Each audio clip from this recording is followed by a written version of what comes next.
जिसमें हृदय नहीं होता है? कौन ऐसा मतलब चीज है जिसमें निरंतर गति होता है? ये स्वच्छ पानी है, इसमें कहीं नहीं है और इसको गंदा करते हैं लोग। नहीं है, इसको स्वच्छ रखें, जैसा स्वच्छ है वैसा आप स्वच्छ रखें। मतलब दिक्कत से यहाँ पे जाना पड़ता है, खड़े रह के जाना तो बड़ा मुश्किल की बात है। आप देख रहे हैं किस प्रकार इस गुफा के अंदर, आइए आते हैं, आइए। नमस्कार दोस्तों, आज हम आपको ऐसे ऐतिहासिक स्थल लेके जा रहे हैं और ऐसे ऐतिहासिक स्थल का बात हम बताएंगे और दर्शन दिखाएंगे जो दुनिया के नजरों से ओझल है। और वो स्थल है राम भगवान के ससुर सीता माता के पिताजी अर्थात जनक जी के गुरु अष्टावक्र मुनि, महान ऋषि अष्टावक्र मुनि, उनके हम तपोस्थली पे आपको लेके जा रहे हैं। वो ऐसे विद्वान और ज्ञानी संत थे और मुनि थे कि उसके ऐसा दुनिया में आज तक कोई नहीं हुआ। नो सच्चा गुरु हुआ, नो सच्चा ज्ञानी हुआ, नो शास्त्र में उसके ऐसा कोई ज्ञाता हुआ। और आज हम आपको उसकी तपोस्थली दिखाएंगे, वहां कहाँ पे वो तपस्या करते थे और वहां पे रहते कौन कौन हैं। और जब वो जनक जी के दरबार में गए तो जनक जी के किस साथ क्या क्या संवाद हुआ और क्या क्या बात हुआ, ये सारी बातें आपको हम बताएंगे और उसके स्थल को हम दिखाएंगे। और आप देख रहे हैं कि हमारे पीछे ये जो शिव मंदिर का पहाड़ है, ये बहुत पुराना ऐतिहासिक पहाड़ है। यहाँ भी आपको हम लेके चलेंगे और उस पहाड़ पे जहाँ पे अभी ध्यान सत्संग साधना चल रहा है, वहां आप देख रहे हैं, वहां भी हम लेके चलेंगे। वहां पुत्र थे जिसके नाम से एक कहलगांव शहर बसा। ये आप देख रहे हैं कहलगांव शहर, ये आप देख रहे हैं कहलगांव शहर, जो शहर बाद में आपको दिखाएंगे हम, कहलगांव शहर। और ये कहलगांव शहर जो है कोहल ऋषि के नाम से ही बसा है। और अष्टावक्र मुनि कहाँ पे ध्यान करते थे, जनक जी के साथ क्या संवाद था, जनक जी ने उनसे कुछ बातें की। और उसके जो पिताजी थे कोहल ऋषि, उनका मृत्यु दंड कैसे हो गया, उसकी मृत्यु कैसे हुई, सारी बातों पर आज हम चर्चा करेंगे आपके साथ।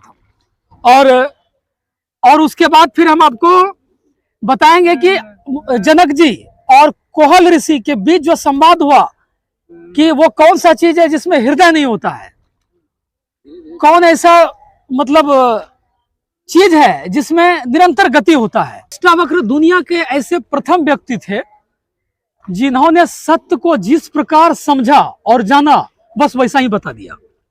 नो वे कवि थे और नो ही दार्शनिक, और चाहे ब्राह्मणों के शास्त्र हो या श्रमणों के शास्त्र, उन्होंने दुनिया में उस शास्त्रों पे भरोसा ही नहीं करते थे। वो कहते थे कि इसमें नियम और मतलब कि सिर्फ पाखंडवाद है और ऐसे सब बातों पे फोकस वो डालते थे। वो कहते थे कि नहीं है, अगर जिस सत्य को खोजना है तो आपके अंदर में होगा, उसका कहना था। और जिन्होंने और कोई शास्त्र में उसका बिल्कुल रुचि नहीं था, शास्त्रों में सिद्धांत है, नियम है, सत्य का ज्ञान नहीं है, ज्ञान तुम्हारे भीतर है, अष्टावक्र मुनि का कहना था। और ओशो थे, ओशो ने कहा कि अष्टावक्र मुनि संबंधवादी नहीं थे, वो सत्यवादी थे। वो संबंधवादी नहीं थे, वो सत्यवादी थे। और उसके समकक्ष कहा जाए तो सुकरात हुआ और ऋषि रमन महर्षि, और फिर आपके महर्षि में परमहंस जी महाराज, जिनका आज वहां पे आश्रम है, ये सब लोग उनके ही समकक्ष थे और उनके इस तरह सत्य कहने वाले। उनको सुनने वालों की चिंता नहीं थी कि क्या शास्त्र में सुनता है कि नहीं सुनता है, वो ध्यान करते हैं, बस इस बात का चिंता था कि आप मेडिटेशन करते हैं कि नहीं करते हैं, ध्यान करते हैं कि नहीं करते हैं। चलते हैं, उसके सारी कहानी आज हम जानेंगे, पूरी कहानी उसके तपोस्थली से। और बाकी जो भी बातें हैं सारी बातें आपको वहां पे बताई जाएगी। अब कितना मनोरम दृश्य आप देख सकते हैं, कितने पहाड़ों के बीच में ये नगरी बसा हुआ है और चारों तरफ माँ गंगा मैया है। ये देख रहे हैं कहलगांव, जो गोमुख से निकलती है, ऋषिकेश होते हुए, हरिद्वार से होते हुए और यूपी से होते हुए बिहार आती है, वही ये जगह है। आप देख रहे हैं ये गंगा मैया बिल्कुल। और कितना इसका पवित्र पानी है, आप देखिए इसका पवित्र पानी कितना, ये स्वच्छ पानी है, इसमें कहीं नहीं है और इसको गंदा करते हैं लोग। नहीं है, इसको स्वच्छ रखें, जैसा स्वच्छ है वैसा आप स्वच्छ रखें। आज हम अपने नजदीक हम आ चुके हैं और पहाड़ के नजदीक आ चुके हैं, तपोस्थली हम आ चुके हैं। आज वहां बैठ करके बहुत सारी बातें करेंगे, आपसे बहुत सारा चीज दिखाएंगे कि किस प्रकार वो मतलब कि मृत्युदंड हुआ था, क्या संवाद हुआ था, बहुत सारी बातें आपको बताएंगे। कहाँ वो गए थे, जनक जी के दरबार में गए थे, बहुत सारी बातें चर्चा करेंगे आज हम। चलते हैं, मेरा नाव आज बहुत ऐतिहासिक स्थल पे आ चुका है और कुछ ही देर में लगेगा ये हमारा नाव और हम उतरेंगे। ये हमारे कुछ भाई लोग हैं और चाचा लोग हैं, चाचा जी हमारे हैं और ये हमारे नाव के साथ आए हैं कुछ बाबा। अब हम उतरते हैं, चलते हैं इधर से, धीरे धीरे आ जाओ। आज हम चलते हैं ऊपर, देखते हैं कि क्या क्या कार्यक्रम हो रहा है, सारी बात देखेंगे। आज हम चलते हैं, देखते हैं क्या क्या कार्यक्रम हो रहा है। अष्टावक्र मुनि ने अष्टावक्र गीता नामक एक पुस्तक लिखा और उन्होंने सारे संवाद को और जैसा उन्होंने सत्य को समझा उसी प्रकार उस सत्य को हूबहू उन्होंने उस गीता में लिख दिया गया है। आप एक बार अवश्य पढ़ें, हमारी भारतीय संस्कृति सभ्यता का पुस्तक है और ऋषि परंपरा का है, सत्य का पुस्तक है। आप अवश्य एक बार मंगा के जरूर पढ़ सकते हैं।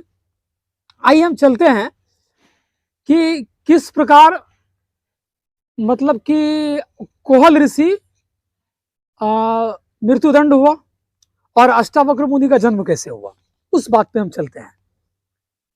जब अष्टावक्र मुनि गर्भ में थे माता जी के, तो उस समय बगल में रात भर कोहल ऋषि वेदों का पाठ करते थे और बहुत सारे शास्त्रों का पाठ करते थे। और जब वो शास्त्रों का पाठ करते थे तो गर्भ में जो अष्टावक्र मुनि थे वो कहते थे कि पिताजी आप गलत पढ़ रहे हैं, आप सही पढ़िए, ठीक है, आपका उच्चारण गलत है, आपका शब्द कुछ गलत है। तो उनके पिताजी को गुस्सा आ गया। आसपास मुनि बैठते थे तो उनको लगा कि ये तो हमारा शर्मिंदगी महसूस हो रहा है या फिर हमको मतलब कि अपमानित कर रहा है, निर्लज्ज बना रहा है। तो उन्होंने क्या किया कि गुस्से में आकर के पुत्र को श्राप दे दिया कि जाओ, तुम्हारा जब जन्म होगा तो उस समय 8 अंग टेढ़ा ही निकलेगा वहां से। अब वो ऐसा ही हुआ कि जब जन्म हुआ नाक टेढ़ी, कान टेढ़ा, मतलब कि 8 अंग उसका टेढ़ा ही था। अब एक सोचने वाली बात यह है कि कोई व्यक्ति शराब से टेढ़ा कैसे हो सकता है।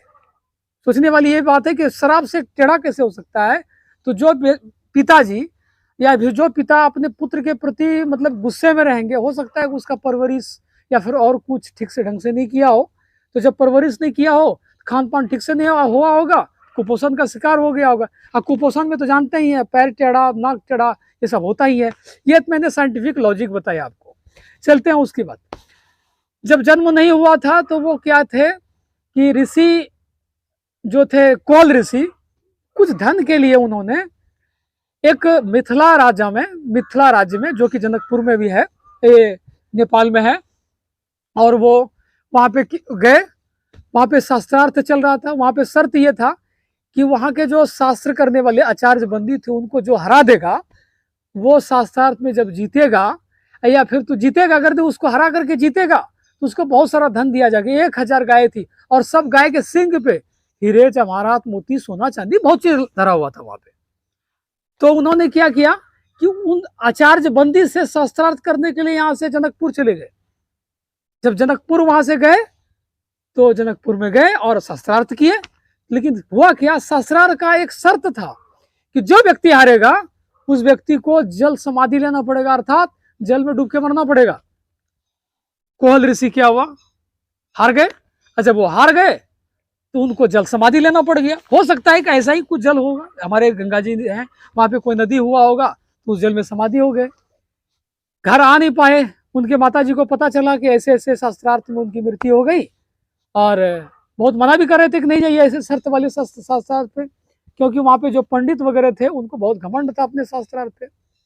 10 अष्टावक्र मुनि का जन्म होता है और जन्म होने के बाद उनके माता जी ने उनको बताया नहीं कि तुम्हारे पिताजी कहाँ गए, नहीं गए। तो उनके नाना जी का नाम था उच्छालक ऋषि और उच्छालक ऋषि के पास ही वो रहते थे और उनको ही पिताजी समझते थे। लेकिन कुछ दिन के बाद 10 वर्ष की अवस्था में उनको पता चला कि मेरे पिताजी का इसी प्रकार से मृत्यु हो गया। आज जब इस प्रकार से मृत्यु हो गया तो उन्होंने संकल्प लिया कि जब तक आचार्य बंदी को हराएंगे नहीं तब तक हम चैन से बैठेंगे नहीं। और उसी दिन अपने नाना के साथ वो निकल गए जनकपुर, चल दिए। जनकपुर पे पहुंचे, दरबार लगा हुआ था, पूरी सभा बनी हुई थी। दरबार था, दरबार जाने के नहीं दे रहे थे। वो जो दरबान थे, वो जो गेटमैन कहा जाए आज के भाषा में, तो वो जाने नहीं देते थे। बोले कि नहीं, बोले कि क्यों जा रहे हो अंदर? बोले शास्त्रार्थ करने के लिए जा रहे हैं। तो बोला कि जिनके बाल सफेद होते हैं और उम्र ज्यादा होता है, जो वेदों का पढ़ा लिखा होता है, उन्हीं को शास्त्रार्थ करने का मतलब आदेश है। तो तुम्हारा तो उम्र भी छोटा है, बाल भी सफेद नहीं है, तो तुम इतने बड़े ज्ञाता कैसे बन गए? तो अष्टावक्र मुनि ने बड़ा अच्छा बात बताया, सो गौर से सुनिएगा। उन्होंने कहा कि कोई व्यक्ति बाल सफेद हो जाने से, उम्र ज्यादा हो जाने से समझदार हो जाए, इसकी कोई गारंटी नहीं है। आपको तो पता ही है, हमारे देश में बहुत सारे ऐसे नेता हैं, उम्र भी बढ़ गया है, कुमारा ही कहलाता है, बाल भी सफेद हो गया, फिर भी मूर्ख के मूर्ख ही है। ऐसे सब वर्ड का इस्तेमाल करते हैं कि पता नहीं देश दुनिया और पूरे भारत को अपमानित करने वाली वर्ड इस्तेमाल करता है।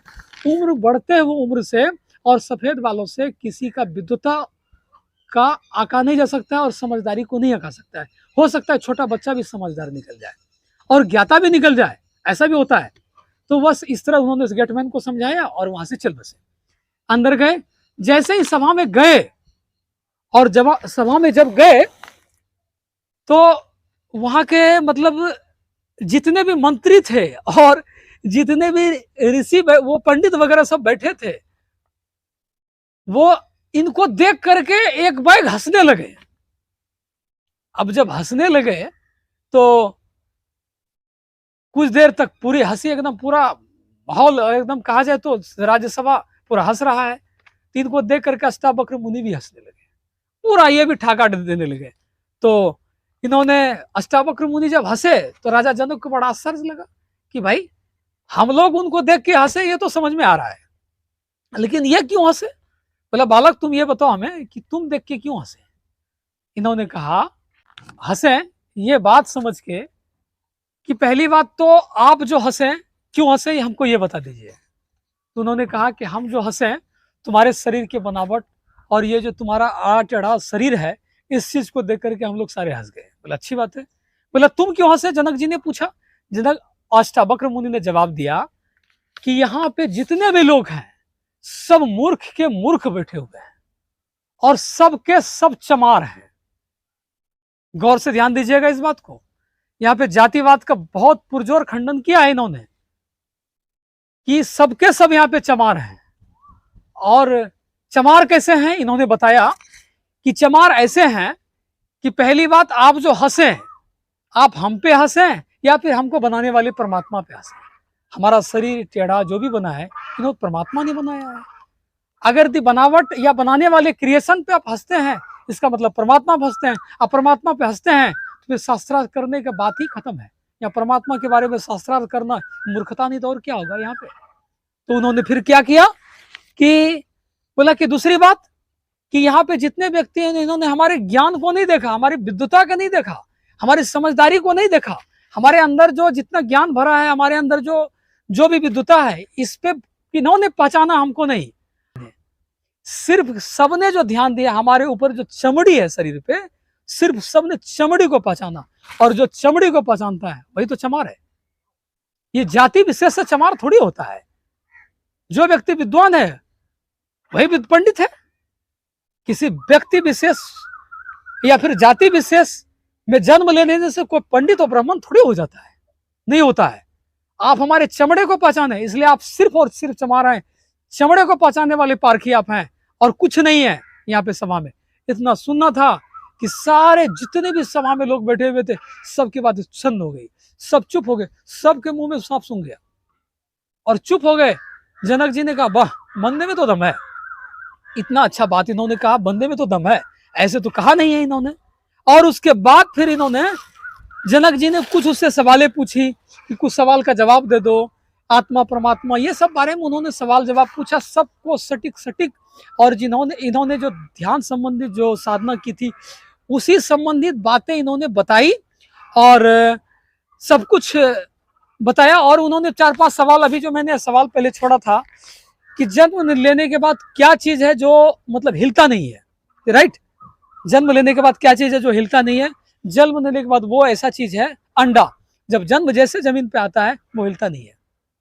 या फिर जन्म देने के वक्त, दूसरा सवाल पूछा था जनक जी ने अष्टावक्र से कि जन्म देने के बाद मतलब कि क्या चीज है जो कि मतलब चीज है जो कि आंखें बंद होता है।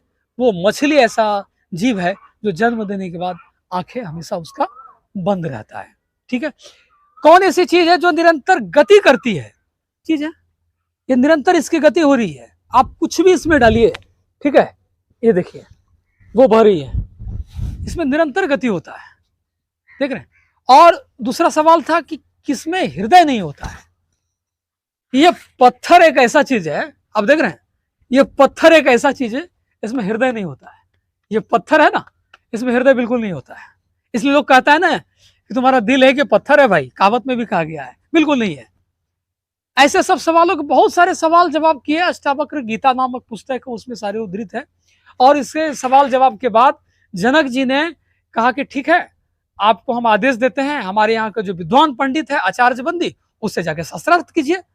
शास्त्रार्थ गए और दोनों में शास्त्रार्थ चालू हुआ। शास्त्रार्थ 5 से 10 मिनट या फिर कुछ समय होगा जो चला होगा उस टाइम पे, और कुछ ऐसा कुछ ही समय में आचार्य बंदी को निरुत्तर कर दिया, ऐसा निरुत्तर कर दिया कि उसके बाद बोलना ही बंद हो गया।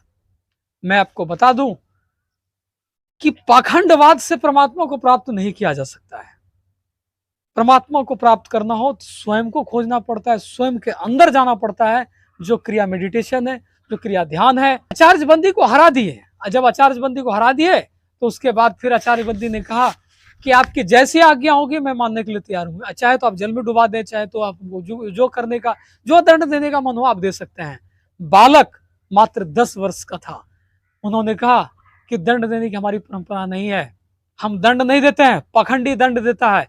पाखंडी जो होता है, जो अहंकारी होता है, जिसको विद्या का अहंकार है, वो दंड देता है, हम क्यों दंड देंगे? बोला हाँ, दंड तो परमात्मा तुमको देगा, हम क्यों दंड देंगे? पर उसके बाद तो फिर कुछ ऐसे शक्ति का प्रयोग किया गया, जो कि जितने भी पहले ऋषि मरे थे और जल समाधि लिए थे, सबके पुनः फिर जीवित हो गए। कोहल ऋषि भी उसी में से जीवित हो गए। और जब जीवित हो गए, जब उनको पता चला कि हमारे पुत्र ने आचार्य बंदी को हराया है और उसको बाद में माफ भी कर दिया है, मृत्यु दंड नहीं दिया, तो उनको बहुत ही अपने पुत्र पे गर्व हुआ और शाबाशी दिया। और पुत्र को ये नजारा देख करके जनक जी भी बहुत आश्चर्यचकित हो गए कि वो इतने अच्छे विद्वान, मात्र 10 साल के बालक हैं, इसके ऐसा गुरु हमको दुनिया में मिलेगा कहाँ। उन्होंने क्या किया कि सबसे पहले गोद में उठाया और अपने राज सिंहासन पे जाके बिठा दिया। और राज सिंहासन पे जब बिठाया, आज आपको बता देते हैं कि गोस्वामी, उत्तराखंड की सृष्टि गोस्वामी, जो कि एक दिन के लिए उसको मुख्यमंत्री बनाया गया। झारखंड की एक बिटिया थी, उसको एक दिन के लिए डीएम बनाया गया, जिसमें प्रतिभा है।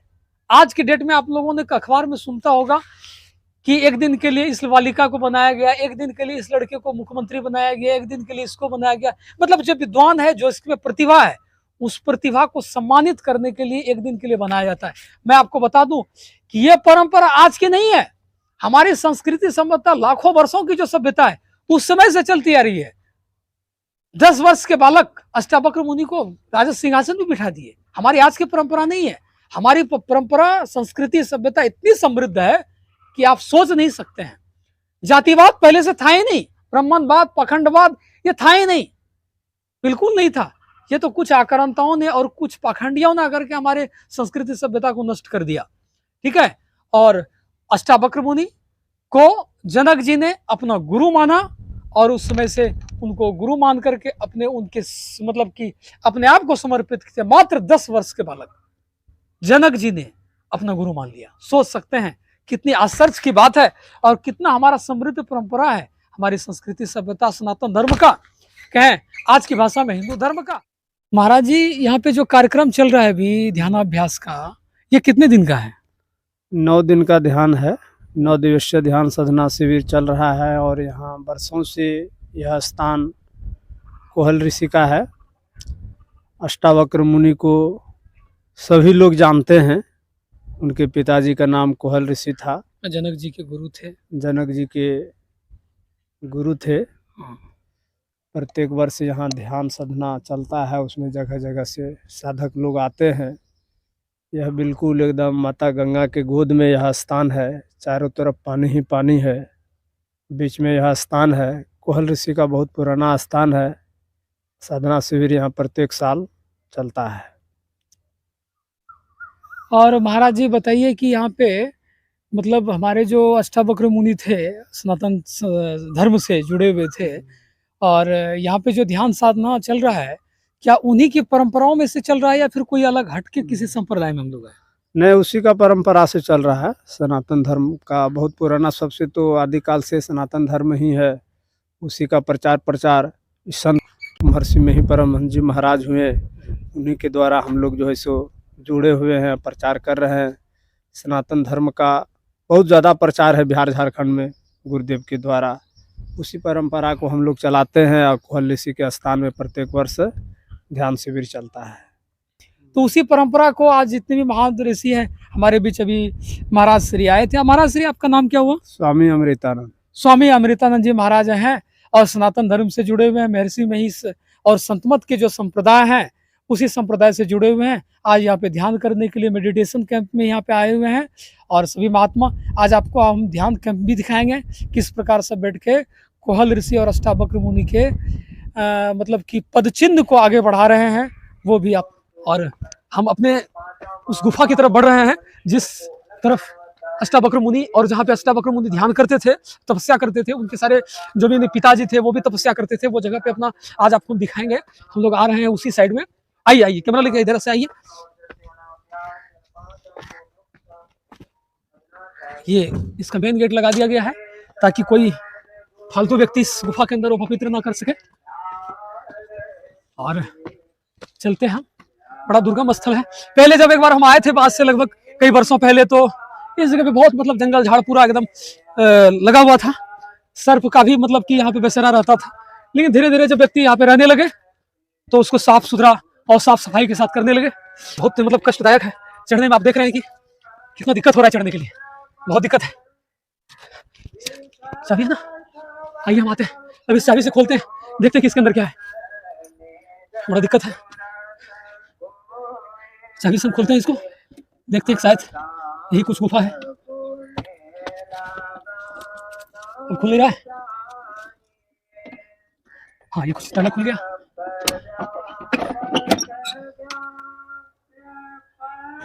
ये आप देख रहे हैं, यही वो गुफा है जहां पे बैठ करके अष्टावक्र मुनि तपस्या करते थे। और इसके अंदर अभी हम चलते हैं। हम जूता खोल लेते हैं यहीं पे, क्योंकि ये पवित्र स्थल है। आप भी जूता खोल लीजिए, ठीक है। और बारी बारी से हम इसके अंदर प्रवेश करते हैं, देखते हैं कि क्या दिक्कत है। मतलब झुक के ही जाना पड़ेगा, खड़ा रहने का बहुत मुश्किल काम है। इसके अंदर बहुत झुक के ही जाना पड़ेगा। आप अपना हो सके तो लाइट जला सकते हैं। नहीं ठीक है। बहुत मतलब कि कितना मतलब दिक्कत से यहाँ पे जाना पड़ता है। खड़े रह के जाना तो बड़ा मुश्किल की बात है। आप देख रहे हैं किस प्रकार इस गुफा के अंदर। आइए आते हैं, आइए। हम लोग फाइनली आज उस गुफा के अंदर पहुंच गए हैं। आप देख रहे हैं कि यही गुफा वो है जहां अष्टावक्र मुनि तपस्या करते थे और पूरी दुनिया में के सच्चे गुरु बन गए। पूरी दुनिया के वो सच्चे गुरु बन गए और बहुत बड़ा ध्यानी थे और बहुत बड़ा ज्ञाता थे। और इसी जगह वो अपने अंदर, अपने हृदय के अंदर वो खोज करते थे। आप देख रहे हैं इस तस्वीर को, महर्षि में ही परमहंस जी महाराज की तस्वीर है। इन्हीं की परंपराओं को आगे बढ़ा रहे हैं, क्योंकि ईश्वर अपने अंदर में है। इनका भी कहना वही है, बाहर में ईश्वर नहीं है। और जो खोजना है अपने अंदर में खोजना है, दुनिया की चीजों में खोजने से कुछ नहीं मिलने वाला है। इनका भी वही कहना है। उसी की परंपरा को आगे बढ़ाते हुए महर्षि में ही परमहंस जी महाराज का तस्वीर यहाँ पे लगाया गया है। और आप देख रहे हैं कि यहां तक था, यहां तक भी मतलब कि यहाँ पे भी लोग बैठ के गुफा में ध्यान करते थे। और मतलब इतना शांत है कि कहीं से मतलब कि कहा जाए तो लाइट का कोई चांस नहीं है।